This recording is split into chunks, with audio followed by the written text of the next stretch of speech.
नमस्कार विद्यार्थियों, कैसे हो। सर्वप्रथम तो आज 2 अक्टूबर गांधी जयंती की हार्दिक शुभकामनाएं। और विचार ये करो कि सभी अपने को गांधी ये द्वारा बताए गए मार्ग के ऊपर अपने को चलना है, उसका अनुसरण करना है अपने को। अपना टॉपिक आज का रहेगा भाई संविधान संशोधन की प्रक्रिया और महत्वपूर्ण संशोधन।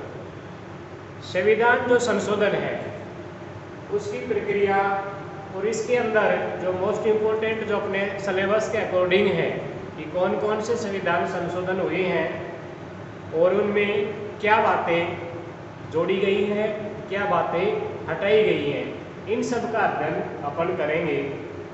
सबसे पहले तो हमें ये पता है कि संविधान संशोधन की जो प्रक्रिया है वो हमारे भारतीय संविधान के अनुच्छेद 368 के अंदर बताई गई है। किसमें बताई गई है भाई? भारतीय संविधान के अनुच्छेद 368 के अंदर संविधान संशोधन की जो प्रक्रिया है ये हमारे भारतीय संविधान का एक आर्टिकल है, एक अनुच्छेद है। कौन सा? 368। इसके अंदर संविधान के अंदर क्या होता है? संशोधन होता है। वैसे इससे पहले अपने को ये भी पढ़ना होगा कि संविधान अपना कब जैसे लागू हुआ। तो ये अपने को पता है कि अपना जो संविधान है भाई वो 26 जनवरी 1950 को लागू किया गया और इस दिन अपना देश क्या बना? गणतंत्र बना। क्या बना? गणतंत्र बना। कब लागू हुआ था? 26 जनवरी 1950 को लागू हुआ था। उस समय संविधान के अंदर कितनी अनुसूचियां थी? मात्र 8 अनुसूचियां थी भाई।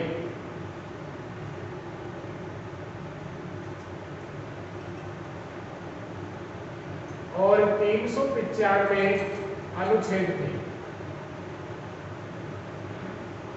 8 अनुसूचियां थी और 395 क्या थे? अनुच्छेद थे। लेकिन धीरे धीरे संविधान में क्या होता गया? संशोधन होता गया और जैसे जैसे आवश्यकता पड़ी और उसी के अनुरूप अनुसूचियां भी जोड़ी गई और ये जो अनुच्छेद है ये भी बढ़ते चले गए। इनके अंदर और धाराएं उपधाराएं वगैरह लगा दी गई। और वर्तमान में अपन बात करें तो कितनी अनुसूची हो गई है? 12 अनुसूची हो गई है। कितनी अनुसूची है संविधान में? 12 अनुसूची है। तो अनुच्छेद 368 के अंतर्गत संविधान में क्या संशोधन किया जाता है?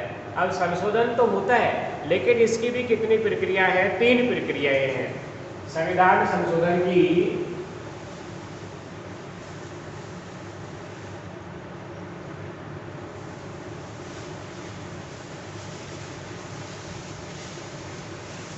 संविधान संशोधन की 3 प्रक्रियाएं।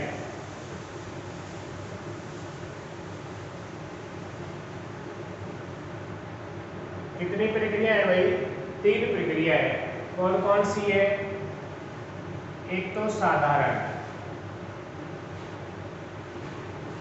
साधारण विधि, दूसरा है विशिष्ट विधि,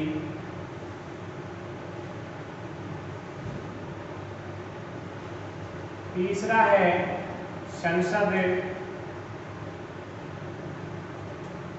एवं विधान मंडल द्वारा अपनाई गई विधि। संविधान संशोधन की कितनी प्रक्रियाएं हैं? 3 प्रक्रियाएं हैं।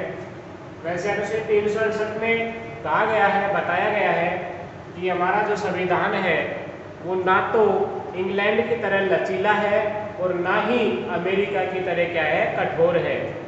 इंग्लैंड का जो संविधान है वो इतना लचीला है कि मन चाहे जब भी उसमें क्या संशोधन किया जा सकता है, हो जाता है। और अमेरिका का ऐसा संविधान है कि वो इतना कठोर है कि उसके अंदर कोई संशोधन नहीं किया जा सकता। लेकिन हमारे यहाँ पर संविधान में संशोधन हो सकता है।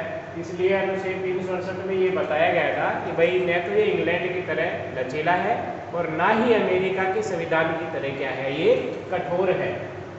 तो ये 3 प्रक्रियाएं इसमें अपनाई जाती हैं। कितनी प्रक्रियाएं? 3 प्रक्रियाएं अपनाई जाती हैं। कौन कौन सी? साधारण विधि, विशिष्ट विधि और एक संसद व विधानमंडल या विधानसभा या जो राज्य हैं उनके द्वारा अनुमोदन होता है इसके अंदर। अब साधारण विधि देखिए अपन कि साधारण विधि में क्या होता है। साधारण विधि के अंदर 2 सदन, कौन कौन से? लोकसभा और राज्यसभा, संसद के दोनों सदनों की संयुक्त बैठक बुलाई जाती है और उसके अंदर साधारण बहुमत से पास कर दिया जाता है, उसे पारित कर दिया जाता है। अब इसमें क्या क्या हो सकता है भाई?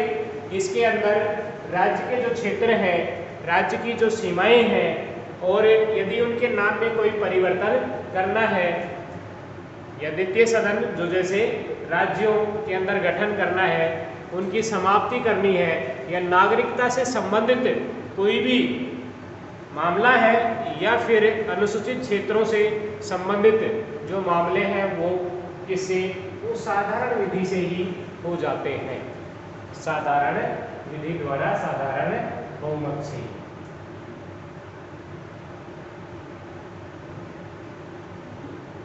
साधारण बहुमत से ही होते हैं, सदन, दोनों सदनों की संयुक्त बैठक से।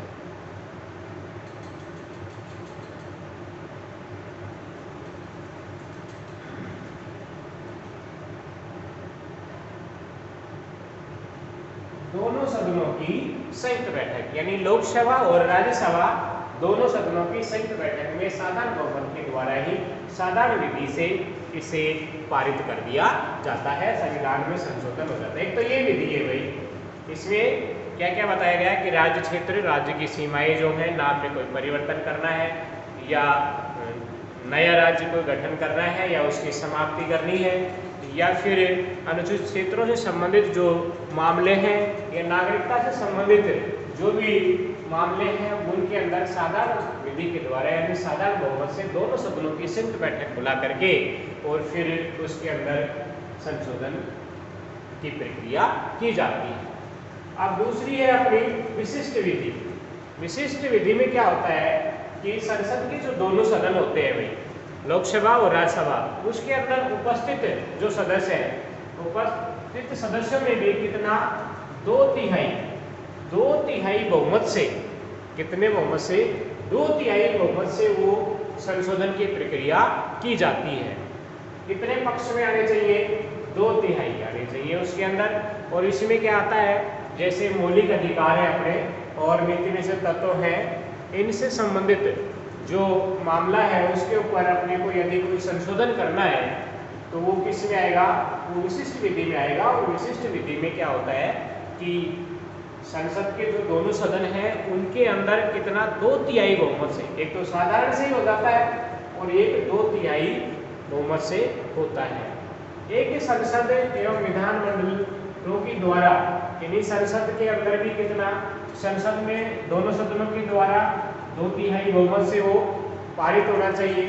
उसके बाद पारित जैसे हो गया, उसके बाद में क्या है कि वो जो संशोधन है वो राज्यों के अंदर, अपने जो राज्य हैं वहाँ राज्य सरकारों के पास जाएगा और कम से कम आधे से ज़्यादा राज्य, कम से कम आधे से ज़्यादा राज्य, आधे से ज़्यादा जो राज्य हैं उनके द्वारा वो क्या होना चाहिए? अनुमोदन होना चाहिए, उनके द्वारा अनुमोदन होना चाहिए। फिर संविधान में क्या हो जाता है? संशोधन हो जाता है। तो कितनी विधियां? 3 विधियां हैं भाई।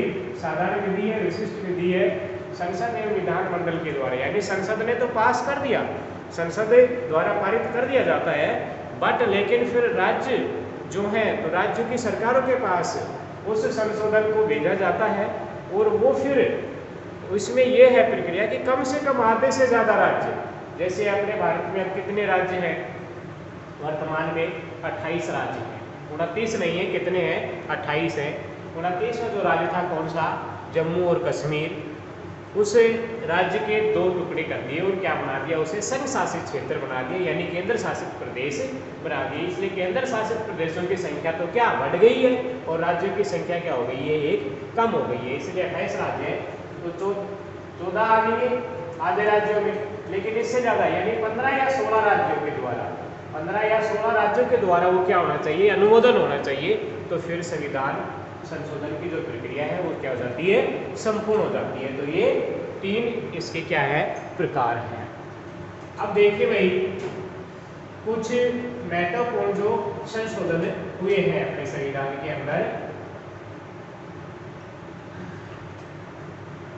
अपना संविधान कब लागू हुआ? 26 जनवरी 1950 को। 26 जनवरी 1950 से लेकर 26 जनवरी 1950 से लेकर के 2019 तक और 103 संविधान संशोधन। जैसे इसके बाद में एक और हो गया है, लेकिन 2019 तक 103 संविधान संशोधन हो चुके हैं। कितने हो चुके हैं? 103 संविधान संशोधन। उसके बाद 1 अक्टूबर में और हो गया। 26 जनवरी 1950 से लेकर के 2019 तक यदि आंसर अपने को लिखना है तो अपन ये भी लिखेंगे कि भाई 100 से अधिक, कितने? 100 से अधिक संविधान संशोधन हो चुके हैं अपने संविधान के अंदर। लागू कब हुआ? 26 जनवरी 1950 को। जैसे लागू हुआ उसके बाद जैसे ही आवश्यकता पड़ी तो उसके बाद में जब से लेकर के और 2019 तक अपन देखें तो 100 से भी ज़्यादा संख्या कूद गई है संविधान संशोधन की। पहला जो संविधान संशोधन था वो 1952 में हुआ। 1952 के अंदर संशोधन हुआ। इसके अंदर 9वीं अनुसूची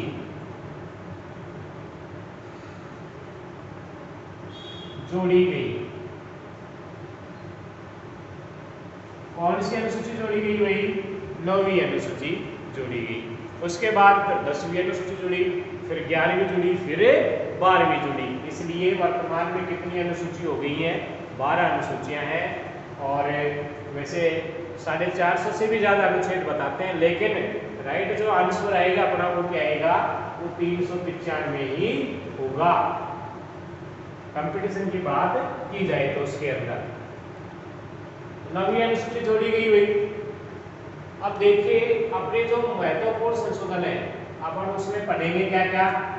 एक तो 42वां जो संविधान संशोधन है ये अपने लिए क्या है, एक महत्वपूर्ण है।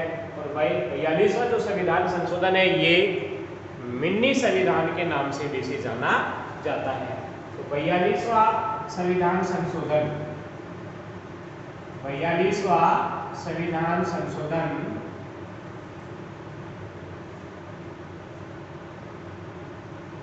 ये कब हुआ? ये 1976 के अंदर हुआ। कब हुआ? 1976 में। तो ये एक महत्वपूर्ण है जो अपने को पढ़ना पड़ेगा। 42वें के बाद में 44वां, और 44वां संविधान संशोधन ये कब हुआ? ये 1978 में हुआ। कब हुआ? 1978 के अंदर हुआ। भाई 42वां संविधान संशोधन 1976 में हुआ तो इसमें तो क्या है, पंथ निरपेक्ष, समाजवाद और अखंडता ये शब्द इसके अंदर जोड़े गए थे। और ये कई बार क्वेश्चन पूछ चुके हैं कंपटीशनों के अंदर, यूपीएससी के द्वारा भी और आरपीएससी के द्वारा भी पूछा जा चुका है कि 42वें संविधान संशोधन के अंतर्गत या उसके तहत कौन से शब्द जोड़े गए। तो कौन कौन से शब्द जोड़े थे इसके अंदर?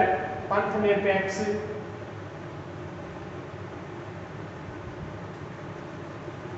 पंथ निरपेक्ष जुड़ा। उसके बाद समाजवादी, समाजवादी जुड़ा। उसके बाद एक अखंडता। ये शब्द जोड़े गए थे इसके अंतर्गत। 44वां कब हुआ? ये 1978 के अंदर हुआ भाई। उसके बाद अपने को 52वां है अपने लिए इम्पोर्टेंट, 52वां संविधान संशोधन ये कब हुआ? ये 1985 के अंदर हुआ। 1985 में हुआ। और इसके अंदर 10वीं अनुसूची जुड़ी। कौन सी अनुसूची जुड़ी? 10वीं अनुसूची जुड़ी। और ये किससे संबंधित है? ये दल बदल जो कानून है उससे संबंधित है। 52वां संविधान संशोधन 1985 में हुआ। फिर अपने को एक 61वां है अपने लिए इम्पोर्टेंट, 61वां संविधान जो संशोधन है ये कब हुआ, ये 1989 में हुआ। कब हुआ ये, 1989 में। इसमें क्या हुआ भाई, मतदाता की आयु, मतदाता की आयु है जो 21 वर्ष से घटा करके कितनी कर दी गई, 18 कर दी गई थी। तो 61वां संविधान संशोधन 1989 है। उसके बाद में अपने को देखिए 73वां है, इसका तो स्पेशली अपने क्या एक लेसन है, 73वां और 74वां, 73वां और 74वां संविधान संशोधन।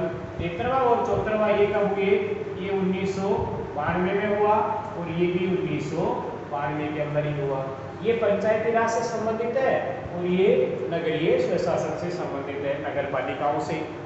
और इसके अंदर कौन सी अनुसूची जुड़ी भाई, इसमें 11वीं अनुसूची जुड़ी और इसके अंदर कौन सी, 12वीं अनुसूची जुड़ी। तो 11वीं और 12वीं जो अनुसूची जुड़ी वो 73वें व 74वें संविधान संशोधन के अंतर्गत जोड़ी गई। तो 42वां ये भी अपने को पढ़ना पड़ेगा। 44वां है, इसके बारे में भी थोड़ा सा अपने को क्या, इसके अंदर क्या संपत्ति का जो अधिकार है वो क्या कर दिया गया, हटा दिया गया और क्या रह गया, वो कानूनी अधिकार रह गया। इसके तहत अंतर्गत 300 के संविधान में 300 के जोड़ा गया है। फिर 52वां 1985 में ये दल बदल से संबंधित था और ये 10वीं अनुसूची जुड़ी इसमें। फिर 61वां 1989 में ये मतदाता की जो आयु है भाई वो 21 वर्ष से घटाकर कितनी की गई, 18 की गई। उसके बाद 73वां संविधान संशोधन 1992, इसमें कौन सी अनुसूची जुड़ी, 11वीं जुड़ी। 74वां ये भी 1992, इसमें 12वीं जुड़ी। ये पंचायती राज से संबंधित और ये नगरीय स्वशासन से संबंधित। इसके बाद और देखिए अभी तो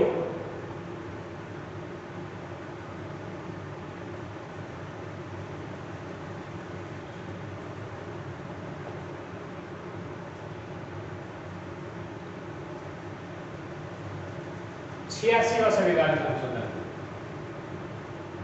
ये भी अपने लिए इम्पोर्टेंट है। 86वां संविधान संशोधन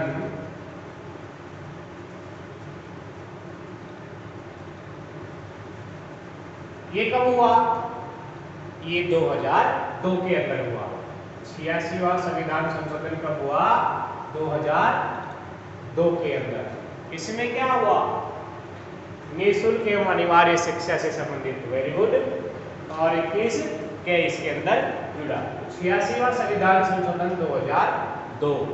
फिर उसके बाद एक अपने को देखना पड़ेगा 91वां संविधान संशोधन जो है ये 2003 के अंदर। इसमें क्या अपने जो विधानसभाएं हैं उसके अंदर मंत्री उनसे संबंधित है कि वो अधिकतम जो संख्या है उससे कितना परसेंट है, 15%, इससे अधिक नहीं हो सकते विद मुख्यमंत्री या प्रधानमंत्री जो भी है कुल समेत।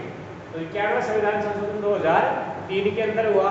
उसके बाद फिर अपने को 101वां देखना पड़ेगा और 101वां जो है ये 2016 के अंदर, 2016 में। और ये किससे संबंधित है, जीएसटी से संबंधित है। किससे संबंधित है, जीएसटी से संबंधित। फिर अपने को एक देखना पड़ेगा ये लास्ट वाला 103वां जो संविधान संशोधन है ये कब हुआ, ये 2019 के अंदर, 2019 में। और ये EWS से संबंधित है, यानी आर्थिक रूप से जो पिछड़े हुए हैं उन लोगों को आरक्षण उससे संबंधित है। तो ये कुछ मोस्ट इम्पोर्टेंट संविधान संशोधन है जो अपने को पढ़ने हैं, अध्ययन करना है और इनके बारे में ही अपने पास क्वेश्चन आएंगे जो अपने को सोल्व करना है। तो शायद ये आपको समझ में आया होगा।